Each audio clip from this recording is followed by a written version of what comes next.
All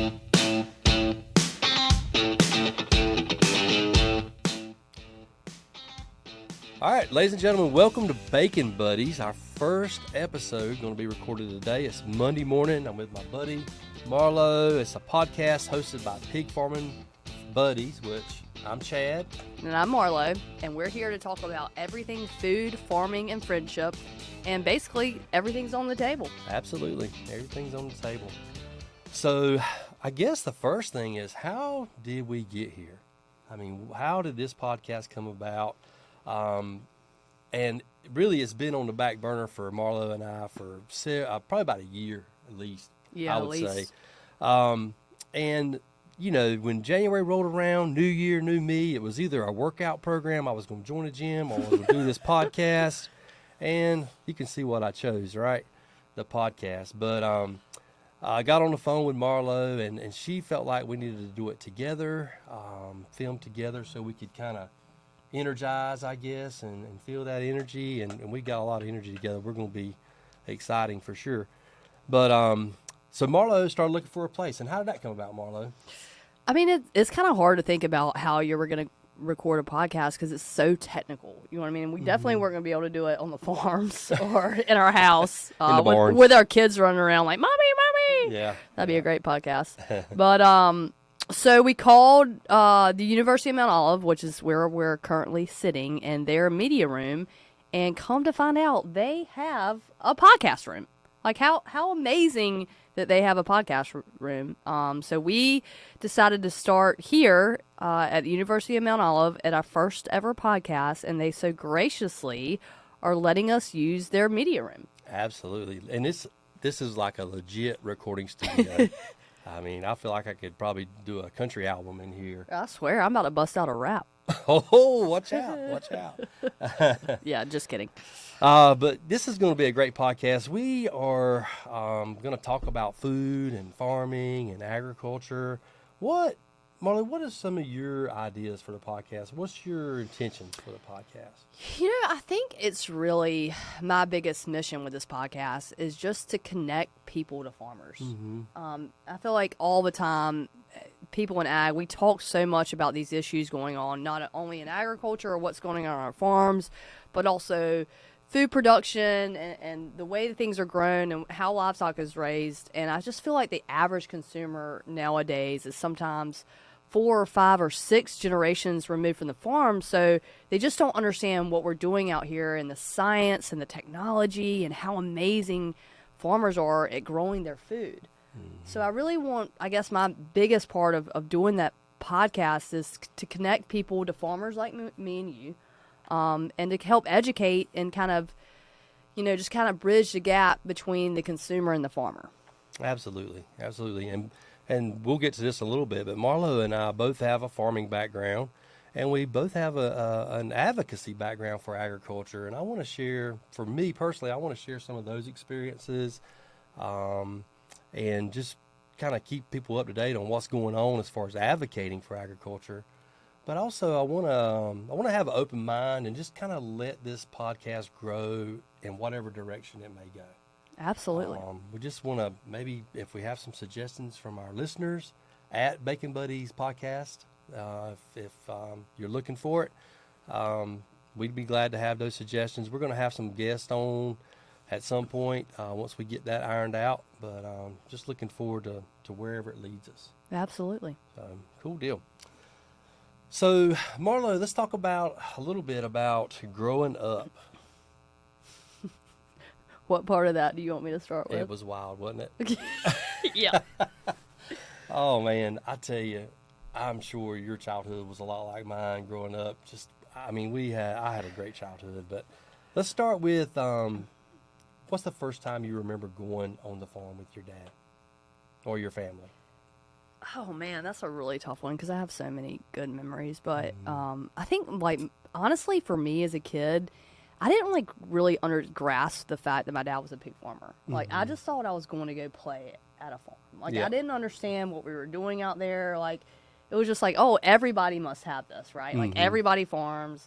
Everybody's got pigs. Like, I'm doing what any average 4-year-old would do on a Saturday with their dad, right? Like, it was just a norm for me. And it wasn't until I got older, I think I really appreciated it, if that makes sense. Like, I just thought it was like just everybody did this. I'm the same way. I mean, when I went with my dad on the farm, it was just, I really did. I said, you did a great job describing it. I just felt like this is what everybody, all my other friends were doing. Right. And some of them were, quite honestly, but it was playtime. I was down there, and some of the work we were doing felt like playing to me. I mean, I just enjoyed it so much. I think, yeah, and it's funny, like, I think it wasn't until, honestly, really, I got off to college and got out of Eastern North Carolina that I realized everybody didn't grow up on a farm. Yeah. And I mean, and honestly, too, like, I wasn't your average farm kid. Like, I spent a lot of time on the lake behind our house. I mean, definitely put in my work hours, but I also was a kid, too. But I just assumed that, everybody was farming. Yeah. Right? I mean, like, Yeah. it's just our communities are so engulfed in that, and so our economic footprint in these rural communities are so based around ag and agriculture that I just thought when I went off to Peace College in Raleigh that everybody else Yeah. was grew up on a farm, and I was highly mistaken when I got there. I guess I'm the same way. I really took an active role in the farm. I mean, when I was 10 years old, I started plowing corn, and I felt like I was a part of it. I mean, I felt like the farm wouldn't exist if I wasn't there to make feed for our pigs or some of the jobs that I did on the farm. Although, I mean, they were important, but they weren't the most, the hardest jobs, really. But whenever high school was over, I had been on the farm long enough, and I just was ready to get away from it. I didn't know that that's where I wanted to be. I wanted to try something different. And I went to college, too. I went to Wayne Community and ended up at East Carolina with a degree in construction management, and worked in the construction industry for several years before I figured out I needed to be on the farm. Yeah. That's where it's at. The farm is where it's at. See, my story is kind of similar to you. I mean, growing up, yes, I went with my daddy to the farm, and that's just what you did. But I never grew up thinking I was going to be a farmer. Mm-hmm. Like, as much as my dad was a farmer, like, I never really thought I was going to grow up to be a farmer. Like, I didn't participate in FFA. You know what I mean? Like, I didn't do those normal ag kid Show things. animals. I didn't do 4-H. I mean, I showed horses a little bit, but I didn't show any pigs. But that was also for biosecurity reasons, which is another whole podcast. We'll get to that later. But like, I didn't think I was going to be a farmer growing up. So I don't think my love for agriculture came at such a later date in my life, which I'm so happy about, because I think that kind of made me into the advocate I am today, because I wasn't just engulfed in as a child. I almost had to learn at a later date, if that makes sense. Yeah. Like, my passion for ag. It's not until I started selling pork up and down the East Coast and I heard these chefs and consumers say these things, and I hate to say it, misconceptions. It's probably more lack of education about agriculture and farming. And I was like, wait, hold up a minute. Like, actually, that's not true, And it became more about educating the consumer and these chefs than it necessarily did about selling a pork chop. It was more about, telling my farm story and how I got there.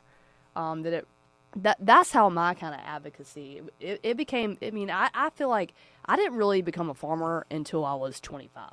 Yeah, I agree with that. I mean, I learned about the farm when I was growing up, but I didn't learn about the struggles that farmers face and the challenges until I was older and really became active in advocating for agriculture. Absolutely. But that's an interesting path where you are able to hear chefs and people that you were trying to sell product to that didn't realize where it was grown or how it was grown. That is really neat. We still see that today, right? Yeah, absolutely. And I just think I was really naive. You know what I mean? Like, Yeah. on the farm growing up, and it wasn't until later when I actually came back, very much like you, and decided to take over my family farm and start managing these farms and working on these farms, that I really realized everything that we have to do as farmers, and the hands that touch the pork that's in your grocery store. Like, how many hands it takes to get it there. It's a lot of work. It is. It really is. I quit. I'm quitting. I'm just kidding. Oh, animals are there. It's a lot of work to care for them, that's for sure. But we love it. That's Yeah, we why. do. That's why We we're do. sitting here. That's exactly right. And I guess, whenever I did come back to the farm, after a couple years, I said, if I'm going to be here, I'm going to really give it 100%. And so I started making myself available to the Pork Council and the people we grow for, Smithfield Foods, and opportunities began to sprout, and I took them, and I got out of my comfort zone a lot in doing so, but it helped me to grow, and I really got to see, whereas you saw when you were talking to these chefs, I began to see as I began advocating and seeing the misinformation or the lack of education that was out there. And I just, I know I was rough around the edges to start with, but I really learned a lot, and I'm just glad to be an advocate for agriculture today. And that's really what this podcast is about. I'm here to learn. Me too. For sure. I've definitely being an advocate for agriculture. It's not just pork for me anymore. You know, like I've really stepped out of this pork box into soybeans and cotton and sweet potatoes and beef cattle and dairy, so I really feel like through all this, I've learned so much about agriculture as a whole, because at the end of the day, I mean, we're all in it together. You know what I mean? Whether you're raising pigs or dairy or beef cattle or row cropping, it's all one big family. And, it's sometimes I pinch myself. I'm like, even driving over here, I'm like, how did I get here? Like, what? Like, I cannot believe that I'm sitting here on a podcast talking about ag. Like, never, I don't have a communications degree. Yeah. You know what I mean? Like, I just got the gift of gab, And you're good at it. Yeah. I don't know. I'm still learning. I have seen Marlo get on her computer at a event and type up a passionate speech or public comment and give it with just power.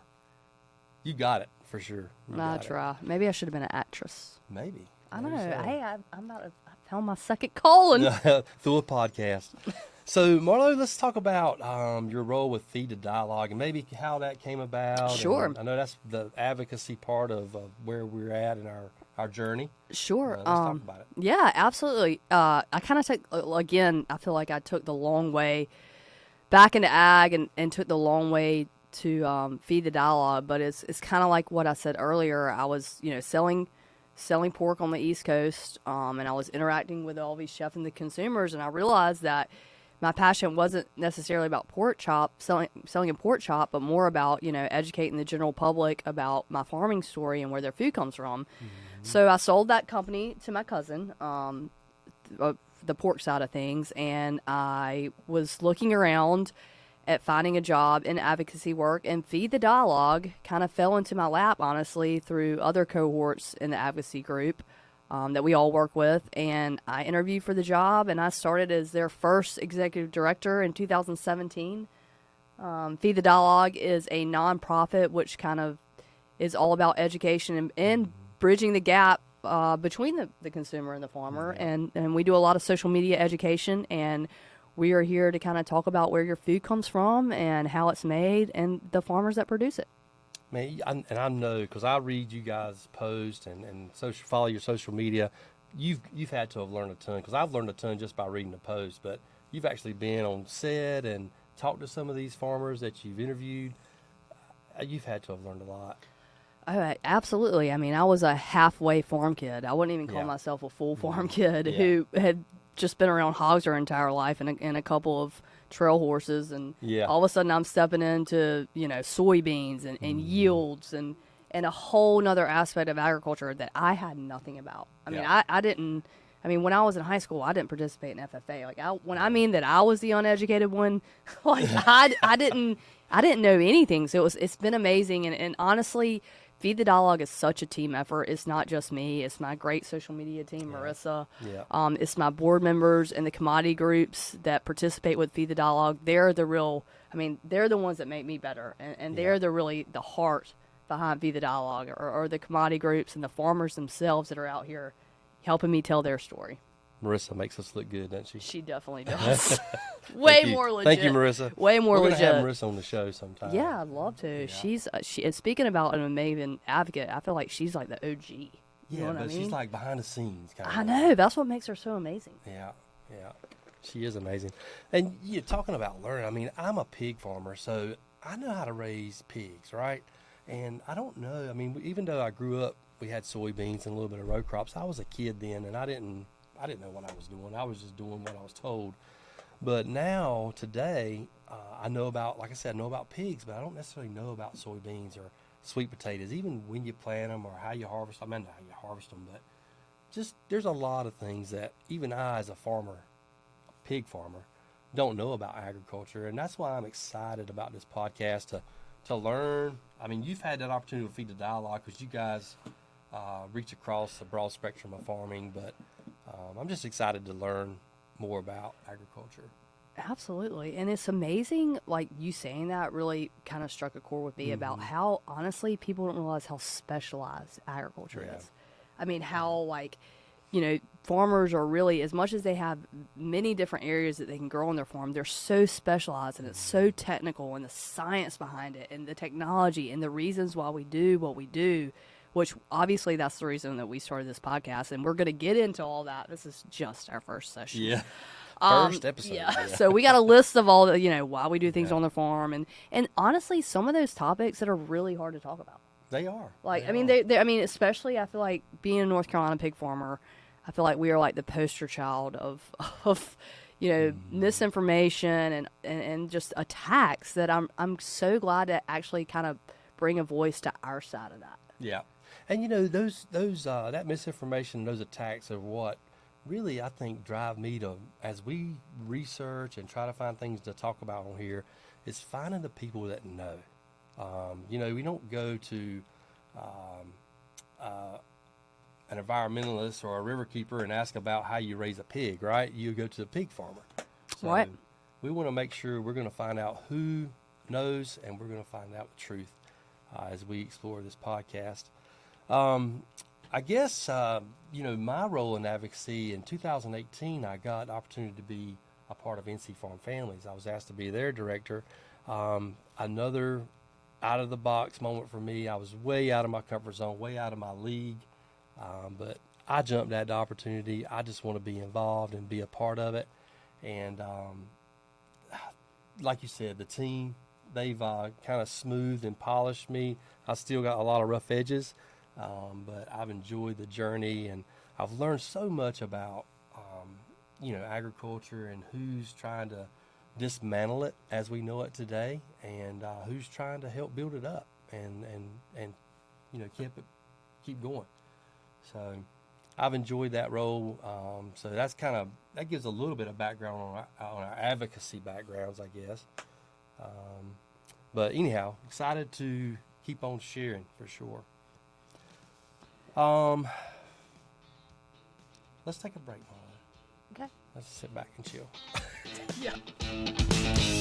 Okay, welcome back. We're back. We're back. Bacon Buddies is back. Oh, man. Hey, man, I've always wanted to ask you a question. Let it ride.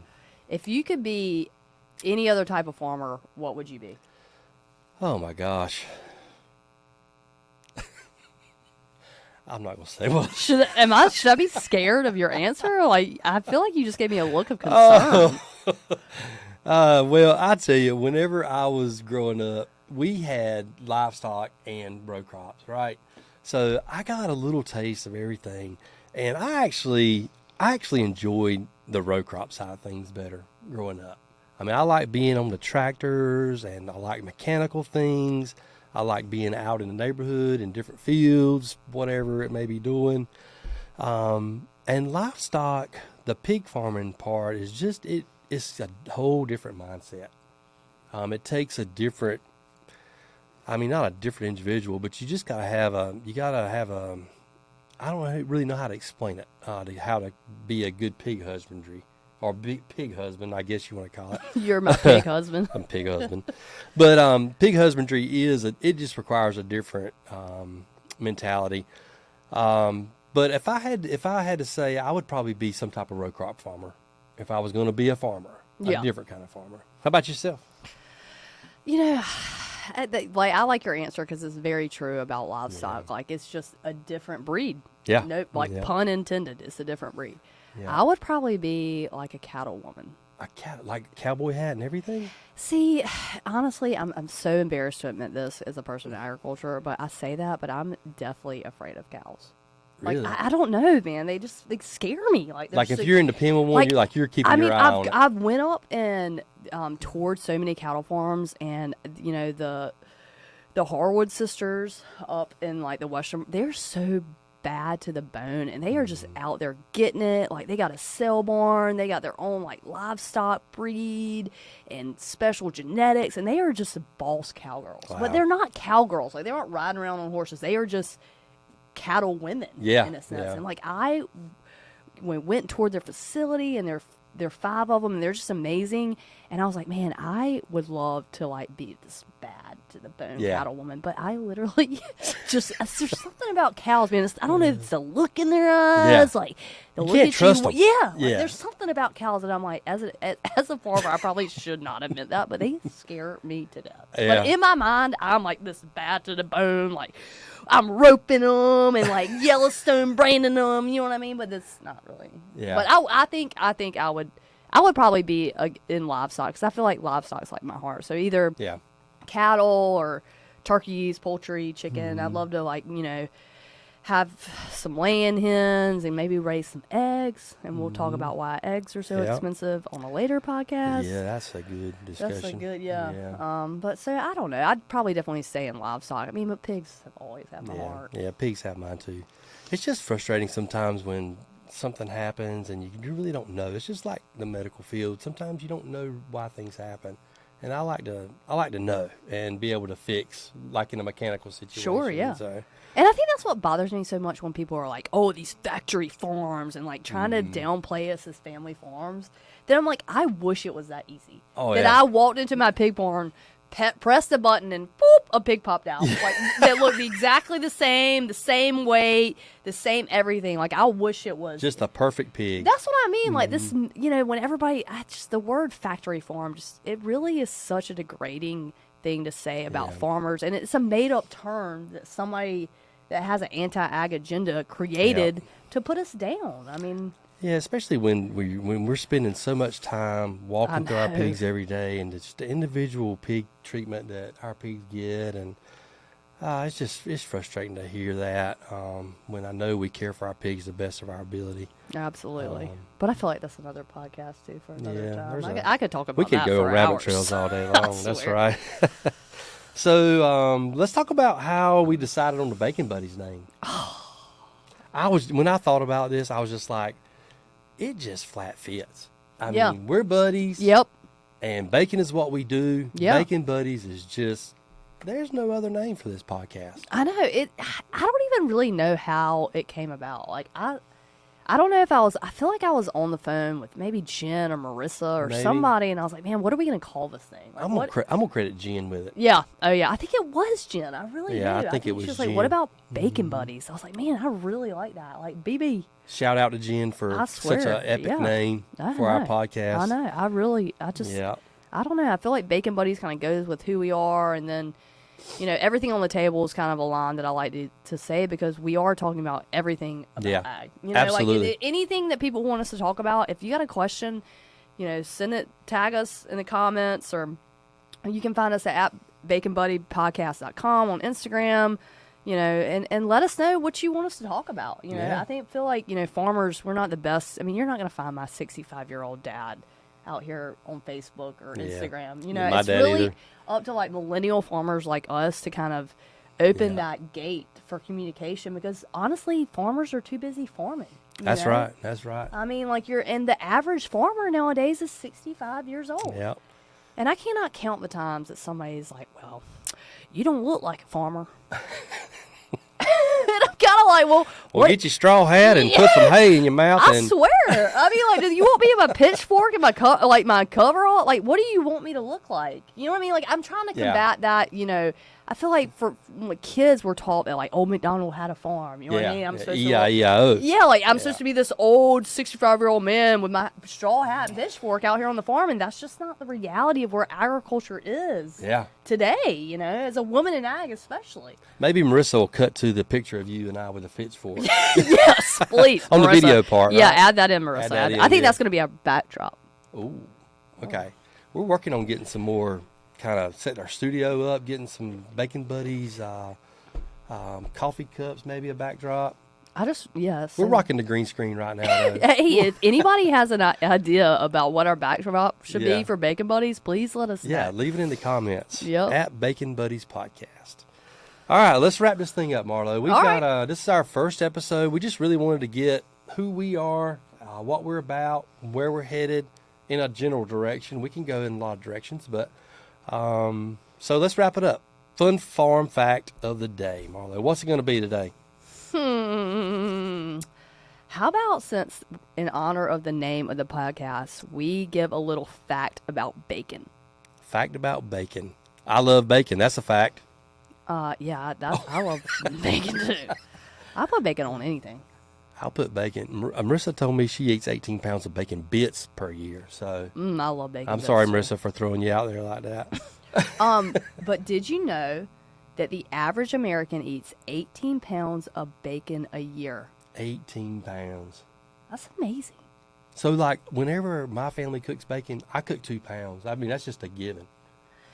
Well, I'm just a family of 3, so it's me and my 2 kids. But I cook a pound. A pound? Yeah, Yeah. yeah. And the thing, you know what? A funny other fact I heard is that bacon is the gateway drug to for vegetarians. That's what brings them back to Like, meat. we're vegetarians, but, there's some tasty, crispy bacon over there. Yes. It's like the gateway drug Wow. for vegetarians. Which, I mean, I I could- respect anybody's food choices. Let's Oh, not get that absolutely. twisted. Yeah, that's right. That's right. But I just thought that was kind of funny. The bacon, Yeah. they say, is like what brings you back Drags to 'em eating the back. meat. And I say, Yeah. I know why. Oh, absolutely. I do, too. If I was a vegetarian, I think bacon would probably be my weak spot. Oh, I couldn't even be around. I couldn't even smell it. Yeah. Get it away from me. Anyhow, thank you guys for joining Bacon Buddies Podcast. Next episode will be coming up soon. We're going to be recording probably next week, I think. Yeah. And hopefully we can put out maybe 2 episodes a month to start with and see where Bacon Buddies Podcast goes. Absolutely. So, thanks for joining us. I'm Chad. I'm Marlo. Have a good day. Bye-bye.